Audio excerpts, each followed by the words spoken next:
ቻናል ዋን አንድ ለኛ እንኳን አደረሳችሁ والله ለኛ በጣም ሌክጀሪ ምንለው ነገር ሳይሆን ትንሽ ነው ምንለው ለሚስኪኖች ብዙ ነው በነገራችን ላይ ያለሽን ሁሉ ነገር ስጪ ከሰው ምንም አጠብቅ ነው እንዲህ በቀላሉ የሚታለፍ ነገር አይደለም ከዛሬ አልፈን العمره في رمضان برمضان عمره ያደረገ ሰው الحج معي ከኔ ጋር ሐጅ እንዳደረገ ይቆጠራል አሉ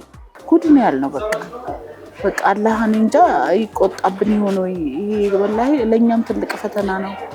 ያላሰብነው ነገር ነው የገጠመን ካንዱ አንዱ ይሻላል ነበርም እንዲህ በቀላሉማ አፋሉት አይሉትም ግን ማስተባበያው ነገር ባይበል ይላል በቃ ኤፊት ሲጀምር እንደዚህ ሲታይ ራሱ ያሳዝናል በዓለም ዙሪያ ጫፍ ያላችሁ ሁሉ ምግብን እንደውም መድኃኒትን ልብስን ሐሳብን ዱዓን ያሳሰባችሁ ሁሉ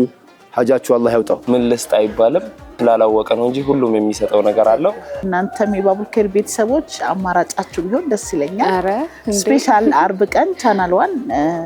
የባቡል ኸይር ፕሮግራም ይተላለፋል ሶ እዛው እንገናኝ